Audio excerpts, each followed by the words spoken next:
dari kelompok 4 ingin mempresentasikan teknologi air buangan nanofilter. Saya Fatimah Mulbani dengan NPM Mahir 056. Saya Laila Rahman Fitria dengan NPM Mahir 015. Saya Muhammad Nobin Maulana dengan NPM Mahir 055. Saya Iqbal Akbar Habibi dengan NPM Mahir 002. Saya Lea Faiza Anissa dengan NPM Mahir 130. Saya Fana Lydia Ramadhani dengan NPM 160. Air bersih merupakan kebutuhan dasar manusia untuk aktivitas sehari-hari, seperti minum, memasak, mandi, dan juga sanitasi. Namun, di banyak wilayah, terutama di daerah pesisir dan juga pedesaan, ketersediaannya masih menjadi masalah akibat rendahnya kualitas air akibat pencemaran dari limbah domestik, pertanian, industri, dan juga banyak lainnya. Metode pengolahan konvensional sering belum mampu untuk menghilangkan kontaminan berukuran kecil secara optimal. Oleh karena itu, diperlukan adanya teknologi yang lebih efektif seperti nanofiltrasi yang mampu untuk menyaring partikel halus, bakteri, logam berat, dan juga zat terlarut sehingga dapat meningkatkan kualitas air bersih.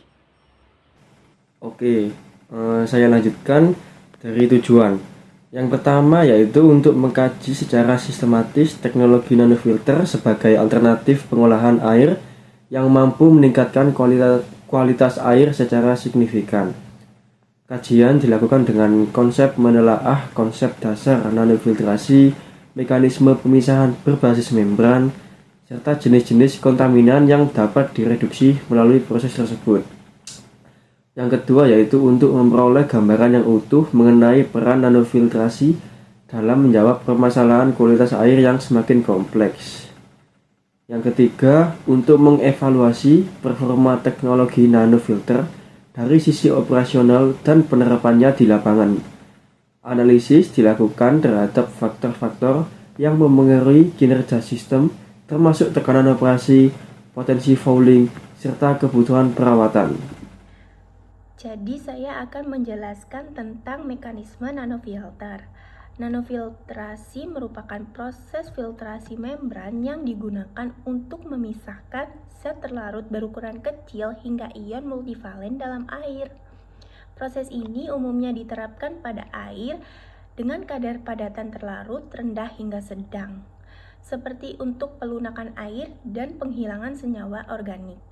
Prinsip kerjanya menggunakan membran semi-permeabel yang memungkinkan air melewati membran, sementara sebagai zat terlarut tertahan sehingga menghasilkan dua aliran, yaitu permit atau air hasil dan konsentrat sebagai zat terlarut.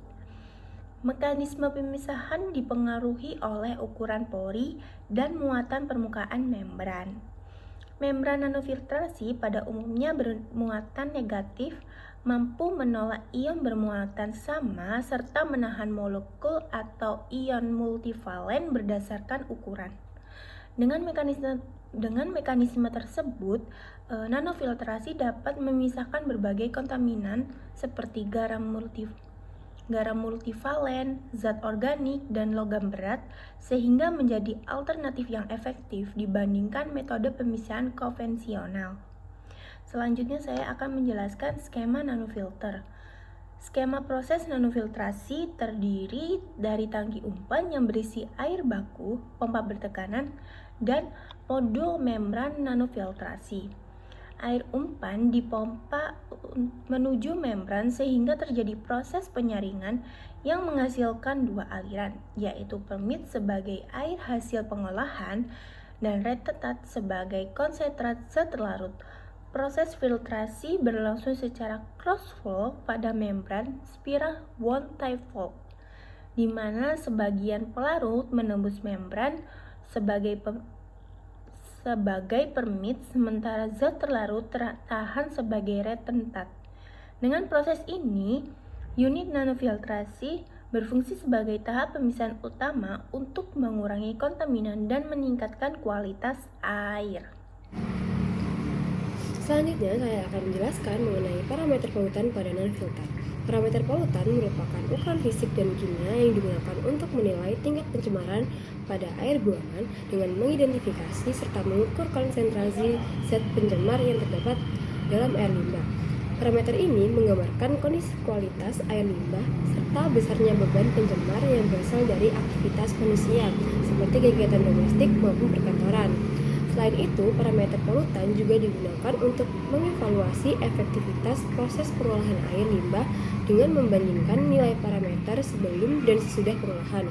Beberapa parameter yang umum digunakan antara lain COD, TSS, amonia, dan pH yang menunjukkan tingkat pencemaran bahan organik, padatan tersuspensi, senyawa nitrogen, serta sifat keasaman air limbah.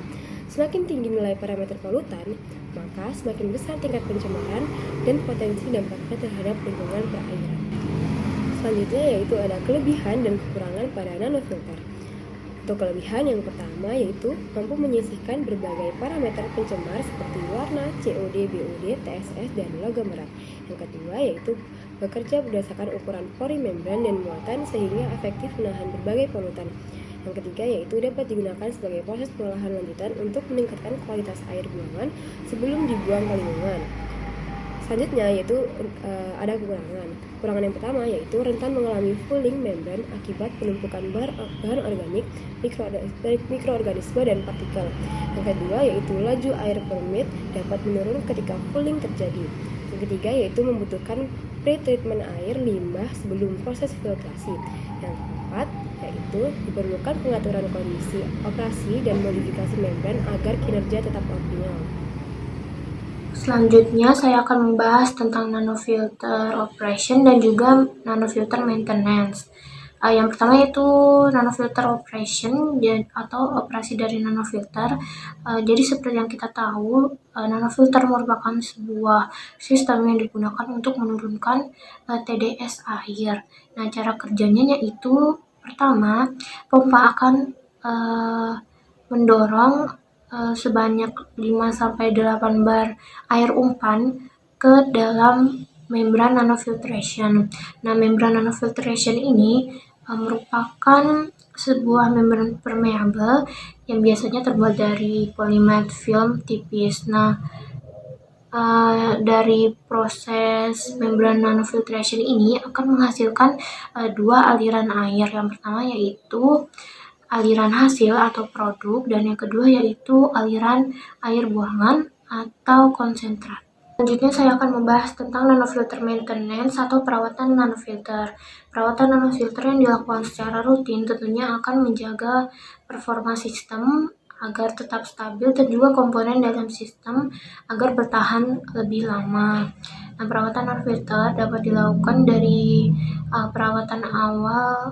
perawatan filter awal seperti sedimen filter dan juga karbon aktif agar dibersihkan dan diganti sesuai dengan jadwal. Hal ini dilakukan agar aliran air dapat berjalan dengan lancar dan juga untuk melindungi membran nanofiltration. Nah, membran nanofiltration ini juga harus dibersihkan sesuai dengan cara pembersihan yang direkomendasikan.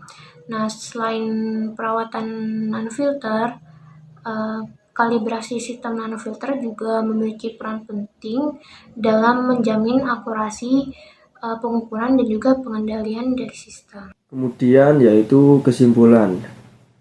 Teknologi nanofiltrasi merupakan metode pengolahan air berbasis membran yang mampu meningkatkan kualitas air secara signifikan melalui mekanisme pemisahan berdasarkan ukuran pori membran dan interaksi muatan listrik.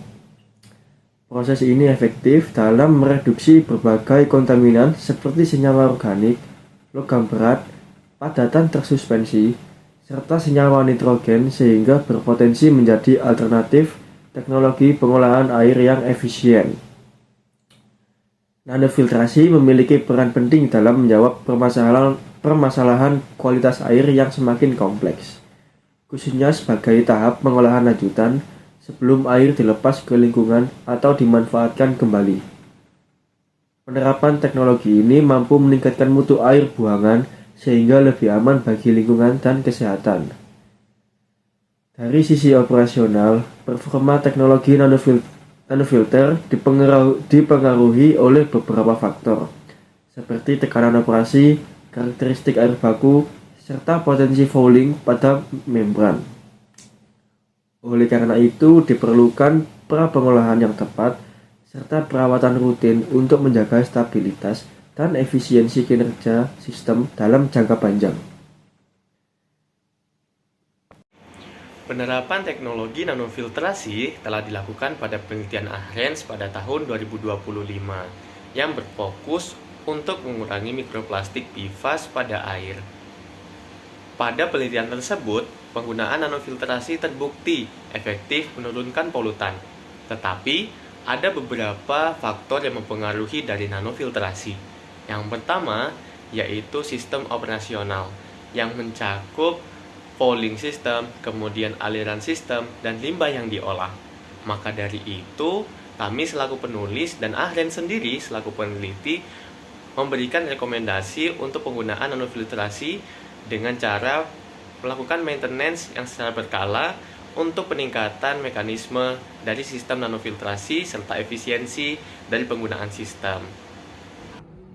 Sekian presentasi dari kami. Sebelum itu kami tutup dengan pantun. Jalan-jalan naik kereta api, tidak lupa membeli gula. Sekian presentasi dari kami. Mohon maaf jika ada salah kata. Wassalamualaikum warahmatullahi wabarakatuh.